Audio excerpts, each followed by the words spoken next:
Pourquoi nous prions? Qu'est-ce que nous attendons de la prière? Que représente Dieu pour nous en tant que destinataire de notre prière? Une personne plus ou moins lointaine qui écouterait notre prière.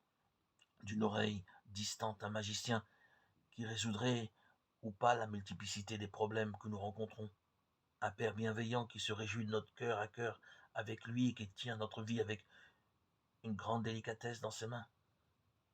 À chacun de répondre à la question. À cette question posée, pourquoi prions-nous? Demandons-la à des jeunes ou à des moins jeunes.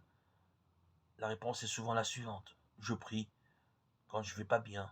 Je prie quand je rencontre des difficultés. Je prie pour me sentir mieux. Je prie pour moins souffrir. En soi, il est tout à fait légitime que notre prière puisse être fondée sur de tels motifs. Mais ils sont assez réducteurs de la façon dont Dieu attend de nous que nous entrions en relation avec lui.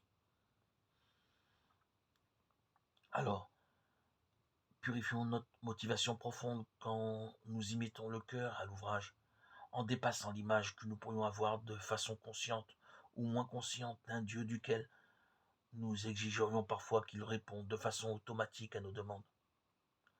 La prière de demande est belle et voulue par Dieu lui-même.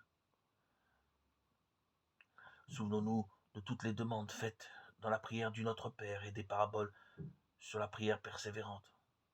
Mais elle doit s'inscrire dans une relation d'amitié plus large avec le Seigneur, dans un cœur à cœur généreux et confiant, en étant convaincu que toutes nos prières sont accueillies, écoutées par notre Père du ciel, même si sa façon de nous exaucer peut parfois nous dérouter.